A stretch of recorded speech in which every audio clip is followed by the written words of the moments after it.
This is One on One.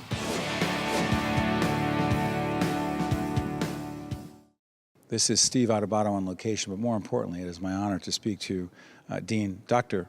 Dean Bonita Stanton, who is the founding dean of Seton Hall Hackensack Meridian School of Medicine. Dean, we are here on the site that in July of 2018, this School of Medicine will open. How exciting.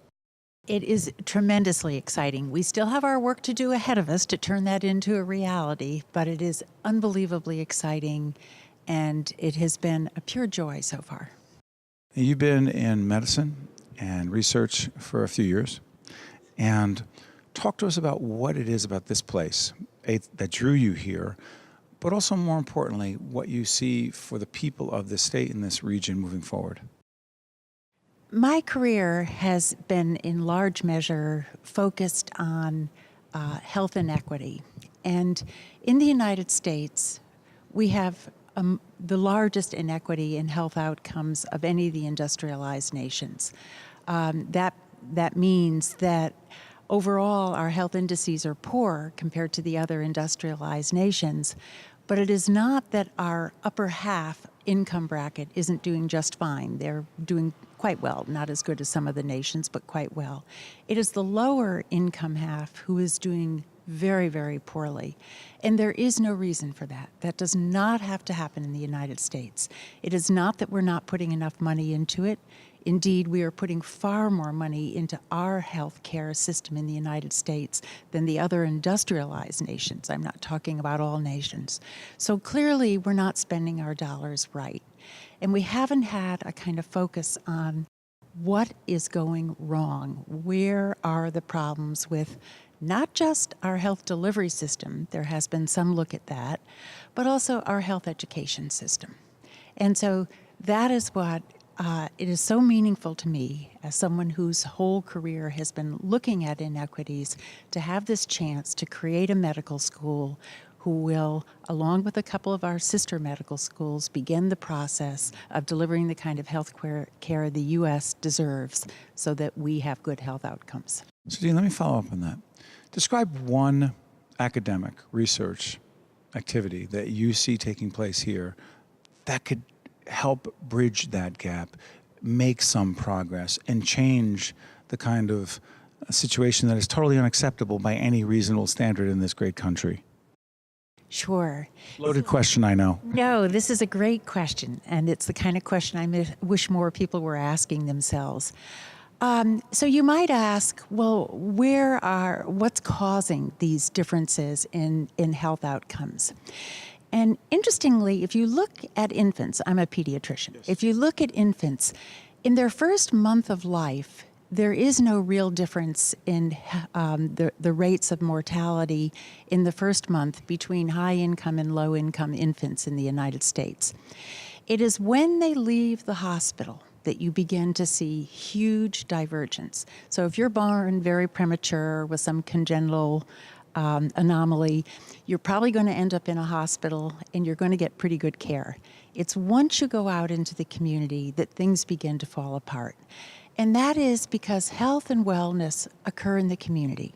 They don't occur in the hospital. They don't even occur in the doctor's office.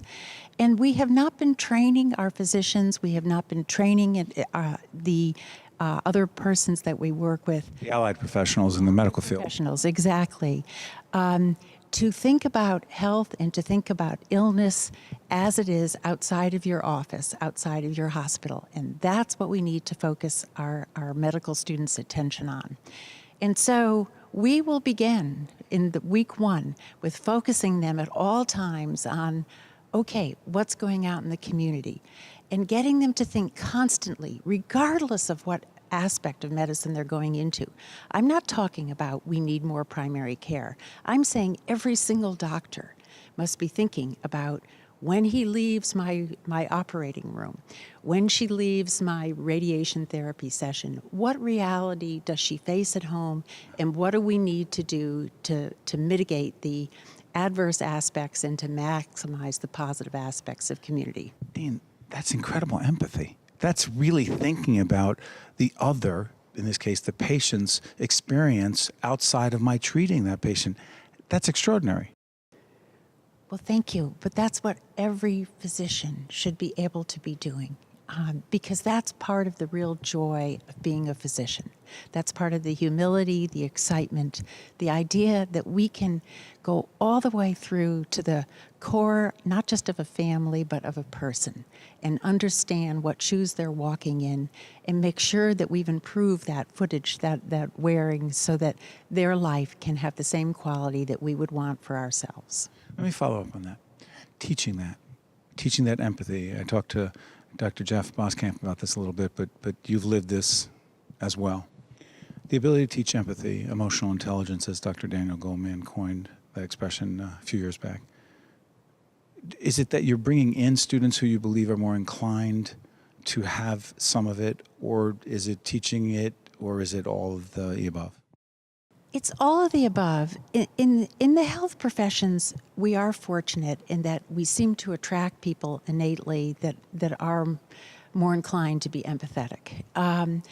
But what can happen in the health professions? I mean, remember, these are still growing, maturing people. They're in their young 20s. Their brains haven't solidified yet.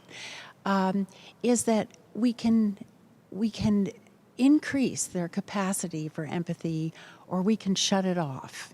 And we need to be conscious of that, the way we teach in a medical school.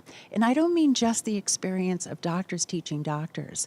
I mean, having our students watch us as we relate to our peers, as we relate to other health professionals, as we relate to everyone in our staff. Having them spend time where they're in the homes, walking again, as I mentioned, in the shoes of these patients, so they understand these are not lazy people. These are not people who are ignorant. These are people whose circumstances make it impossible for them to get to that appointment at 2 o'clock, that make it tremendously difficult to wait outside in a bus line that is for a bus where the line is chaotic and it doesn't always come. And by the way, there hasn't been electricity on that street for some time. So that's why we want them to have these experiences, to befriend these families. I've been lucky. That has been a large part of my professional life, spending a lot of time in communities. Bangladesh. In Bangladesh. Several years. 5 years in Bangladesh, many, many years in the low-income parts in the United States, where, yes, Bangladesh, obviously the situation was far worse, but where things are not very good, and where we need our students I think that phrase of think globally, act locally is so important. Thank you, Dean. All the best. Thank you so much for being interested in our school. It's been a pleasure. One-on-One with Steve Adubato has been a production of the Caucus Educational Corporation, celebrating over 25 years of broadcast excellence.